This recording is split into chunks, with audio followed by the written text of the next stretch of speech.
మనం క్లాస్‌లో ఎంత నేర్చుకుంటామో దానికి తగ్గట్టుగానే మనం ఓన్‌గా ప్రాక్టీస్ చేయడం అనేదైతే చాలా ముఖ్యం. అందుకే పెద్దలు అంటూ ఉంటారు ప్రాక్టీస్ మేక్ మ్యాన్ పర్ఫెక్ట్ అని. ఇంజినీరింగ్ కోర్స్‌కొచ్చేసరికి ల్యాబ్స్‌లో మనకి కోడింగ్ అనేది most of the important. What's your name? My name is Prateeksha. So ma'am and ఇక్కడ ఈ ల్యాబ్‌లో స్టూడెంట్స్‌కి ఏ విధమైనటువంటి కోర్సెస్ అన్నీ ఇస్తున్నారు? అంటే ఇక్కడ సిఎన్ ల్యాబ్ అంటే ఇక్కడ సాఫ్ట్వేర్స్ ఏమేమి ఇన్స్టాల్ ఉన్నాయంటే like Fedora and all code blocks and for DV lab there is like Tableau power BI and all this అంటే ఇలాంటి కోర్సెస్ సాఫ్ట్వేర్స్ అన్ని ఇన్స్టాల్స్ ఉన్నాయి. సో ఇక్కడ ల్యాబ్ ఫెసిలిటీస్లో ఇంటర్నెట్ ఫెసిలిటీ అవైలబుల్ ఉంది అండ్ ఇంకా ఏమంటే ఇంటర్నెట్ కూడా ఇస్తాం మేము. ఇంకా డేటా సెట్ కావాలంటే అది గిటంగా కాపీ పేస్ట్ అన్ని సిస్టంలో కాపీ పేస్ట్ చేసి వాళ్ళకు రన్ చేస్తారు, అంటే వాళ్ళు రన్ చేస్తారు కాబట్టి ఇవన్నీ ఉంటాయి. సో జావా అంటే ఇట్లా డేటా విజువలైజేషన్, కంప్యూటర్ నెట్వర్క్స్, ఇక్కడ డేటా విజువలైజేషన్ యూజింగ్ పైథాన్, ఇవన్నీ ఇక్కడ అవైలబుల్స్ ఉన్నాయి మ్యామ్.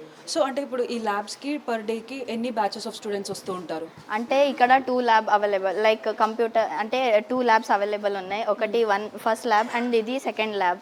ఇక్కడ అంటే 1 ల్యాబ్కి ఎంత అవర్ అంటే 2 అవర్స్ టైం ఉంటుంది. సో ఫస్ట్ అవర్స్లో ఇట్లా ఎక్స్ప్లెనేషన్ ఇస్తారు బై యూజింగ్ అంటే ప్రొజెక్టర్ యూజ్ చేసుకొని ఇస్తారు. సో అది అయినాక వాళ్ళు కోడ్ రన్ చేస్తారు. కోడ్ రన్ చేసినాక 2 అవర్స్ టైం ఉంటుంది ల్యాబ్లో. సో 2 అవర్స్ ల్యాబ్లో they can ask any doubts and all ఇట్లా so that they can rectify their errors and they can they can. So అంటే ఈ అంటే ఈచ్ ల్యాబ్‌కి కెపాసిటీ ఎంత? అంటే 60 స్టూడెంట్స్ అట్లా ఉంటుంది. 60 సో 60 అంటే సిస్టమ్స్ అన్నీ అవైలబుల్ ఉన్నాయి. సో వీక్లీ వీళ్ళకి ఎంత టైం దొరుకుతుంది ల్యాబ్స్ అనేవి యూటిలైజ్ చేసుకోవడానికి? అదే చెప్తున్నా కదా, వీక్లీ 2 అంటే అంటే వీక్లో 2 డేస్ ల్యాబ్ ఉంటుంది. So it may be either Thursday or Wednesday, it may be either అంటే ఫ్రైడే థర్స్డే అట్లా 2 అవర్స్ అంతే టైం ఉంటుంది. ఓకే.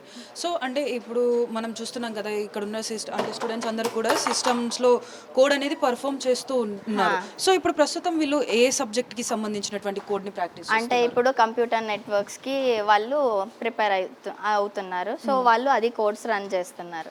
సో అంటే ఈ ల్యాబ్ యూటిలైజేషన్ అనేది ఏ ఇయర్ స్టూడెంట్స్ నుంచి ఏ ఇయర్ వరకు ఉంటుంది? అంటే ఇక్కడ ఇంజనీరింగ్ స్టూడెంట్స్ స్టార్టింగ్ ఫ్రమ్ అంటే ఫస్ట్ ఇయర్స్ నుంచి 8 సెమ్ అంటే 4 ఇయర్స్ అట్లా అవైలబుల్ ఉంటుంది. First sem, second sem and all.